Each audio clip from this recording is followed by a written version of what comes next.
Amen. Yeah. So any other thoughts about how this principle applies in our home and anything about that? I just love that you brought that up. I completely love it because it is something, we could talk, blah, blah, blah about the government, but then you bring it down to governing your home. That's what you're doing, right? And we do each have different capacities. Each of our children have different capacities. And we need to value them all equally. That's the point here, right? Mm-hmm. That everyone is just as valuable, but that doesn't mean you get the same things or even the same privileges all the time. I mean, right. I don't know. Both ways, privileges and punishments, the things you give, the things the child gives back. None of that's necessarily going to be equal. Free people should be governed by law and not by the whims of men. So that's where I'm going to go because that's the principle I chose. But that's what I think of in the home. If you have systems set up that are very clear of this is what's required, this is the reward, this is the action, this is the consequence, and everyone knows and lives by those same rules, that takes care of some of this, right? Mm-hmm. And if everyone's given equal opportunity to work for rewards, they're not going to all get the same, but they had the opportunity to work for it. You know what I'm saying? Mm-hmm. And according to their capacity, because our different age children are going to have different levels. So you can all do a chore and get a reward, but your chore is going to be bigger because you're 12 than yours because you're 5. Yeah. Right. Yep. And the rewards are different because the 5-year-old doesn't will play all day and be ecstatic with bubbles, but the 12-year-old not so much. Right, exactly. You know, so equal things, what you just said tells me equal things wouldn't even be wanted. No, and I don't think they're wanted in society either. Honestly, do you? No. We all have different desires, different wants, different. Yep. That's so true. I don't want anyone's eggplant. That's awesome. Quite frankly. And if I gave a horse calendar to my son here, he'd go, "Oh yay!" But my 11-year-old girl would be like, "Yes!" You know. So it's not. You just can't. You just can't go there. You're right. And how on earth could we want all the same thing in society? That's ridiculous. I'm boring. Yeah. I'm boring. Makes us all the same. I'm destructive. Yeah. Good discussion. You guys are so fun to talk to. Mom, I think let's turn the time to you because we never know with your technology. So let's let you go next, doing your spiel. Okay.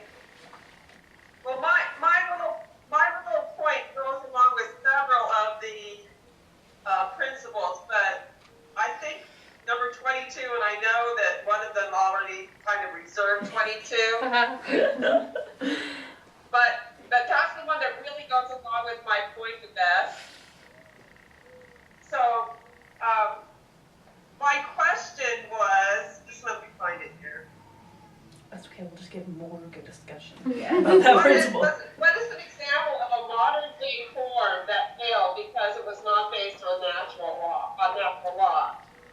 What is an example of a modern day What are law? some of the characteristics of this form of government that I chose? And of course, since I'm in China, I'm going to choose the regime under Mao Zedong, and I've been reading a lot about it. And one of the very interesting things in China, there is no private ownership of property. All the property belongs to the government. So people lease the property from the government for I think 70 years, and then it goes back to the government. So they never have a sense of ownership in their property. Can you hear me still? Yeah. Yeah, Deanna was just saying that goes along with number 14 as well. Life and liberty are secure only so long as the right to property is secure. Yes. But that was just one of the points that I want to just read from a little 16 Portraits of Life in Revolutionary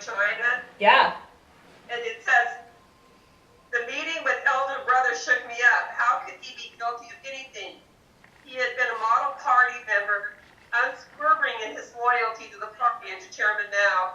And there he was, trembling in his shoes, afraid that tomorrow's big character poster would focus on him and shatter his career.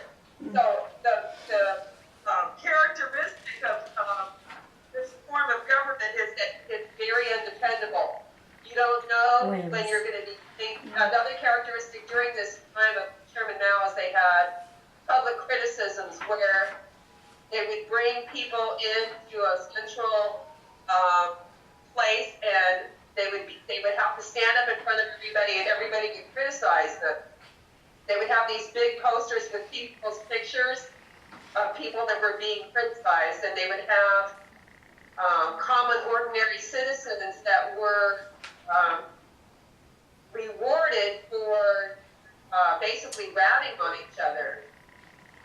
So it wasn't, and it was, Chairman Mao would bring out all these different programs that people were supposed to follow, but they were very undependable. They would start doing one thing, and then he would change it. It was like a moving target. You never could figure out what you were supposed to be doing, and if you got too powerful, or even if you were too obedient, you would be up for public criticism.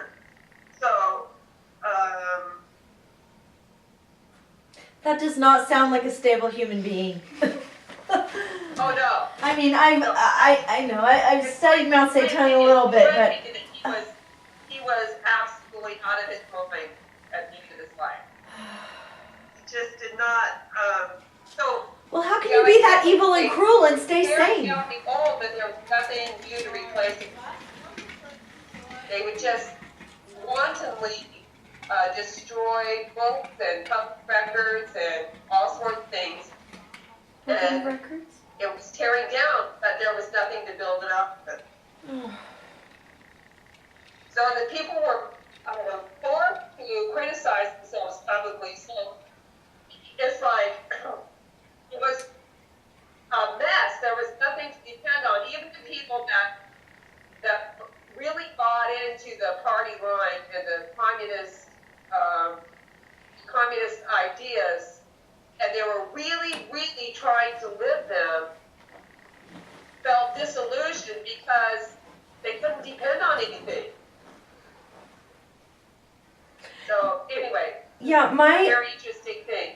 my thought as you're reading through that, it is by the whims of man, but in 14 it says life and liberty are secure, only so long as the right to property is secure, which really sounds like what you're talking. Their whole life, I mean, right down to whether they lived or died, was on someone else's whim.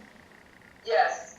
Well, and that what you just said made me think about Audrey talked somewhere about property not just being your physical stuff, but your conscience is part of your property, and your beliefs are part of your property. And in this kind of government, none of that is secure. Right, because when it talks about our right to life, liberty, and the pursuit of happiness, what they meant was property. So our pursuit of happiness is linked to our security in our property. Yes. Because that's who we are. Yeah. Yeah. What is All us? of What that the is- stuff that we own, the stuff that we are, that's property, and that's how we're gonna find our meaning.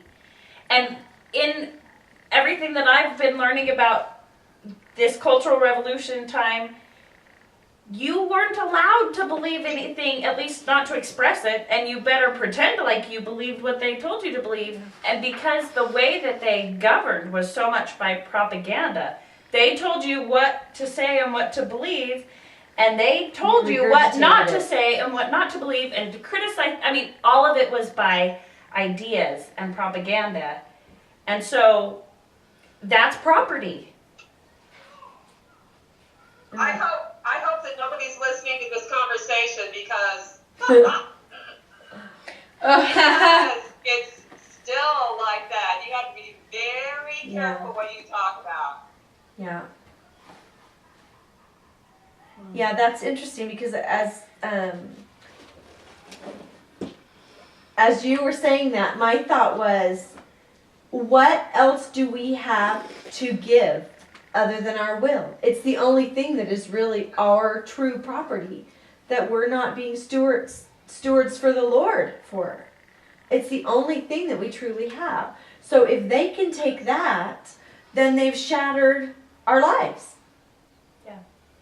And that's literally in governments like the one she's talking about with Mao Zedong, that was the goal, is to have complete power over everything, which means it had to include your will.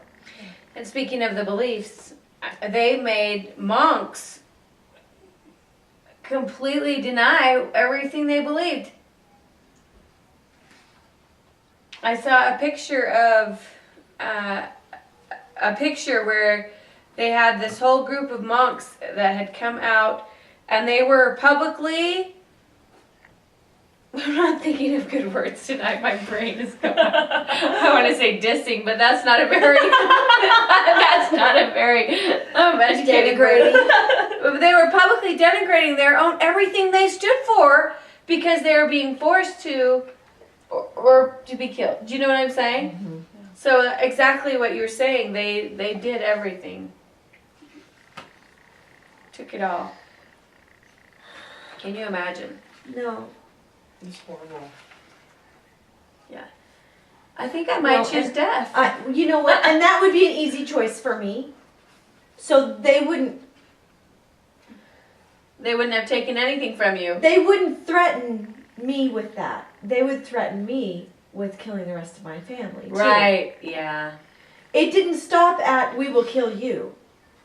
We would kill anyone who has anything to do with you, because if you have this, Well, then let's it's all been go a together. cancer. We know where we're going. That's okay. Or I was going to say almost it's a worse. cancer. Do you know what I mean? Torture For them. them. Torture Worse them. would be torture. Keep them alive. Yes. And do yes. this to We'll them. kill you and we'll torture your family for the rest of their lives. And we'll convince your young children to go to us instead of to you. That's what sounds like man. Yeah. torture to me. Yeah, and that's where they go. Yeah, these kind of people not only want your will, but they find out what's important to you. And go after it. Yeah. They make it very difficult. Because that would be an easy decision for me. God or what you're doing. Not even a The choice. final question I would ask is, how does a country recover from such a horrific experience? And I think it goes back to our same things we're talking about. We need to go back and identify the principles upon which a stable government is based. And be principle-based rather than whims of the leader-based. Mm-hmm. And you would have to go all the way back to natural law. I mean, Yes. my thought is the gospel of Jesus Christ is the only way you survive that. And so that really is natural law. Well, and I think you have to have a people who are willing to stand up for themselves. You have to have a people who feel that desire inside to have liberty and who will rise up together and make that happen. Which would be so hard after years of brainwashing. Yeah. Where Do are you the know- people going to get that? You know what though? I think I told you That's about a natural gift that would come in. I told you about a young Chinese, if I say young, he was probably in his 30s too, you know, but a Chinese man who was going around teaching about Chinese, you know, how it used to be before Mao Zedong. And that's their whole hope, is to rejuvenate the true tradition, which according to him has not been lost in some families there. Yeah.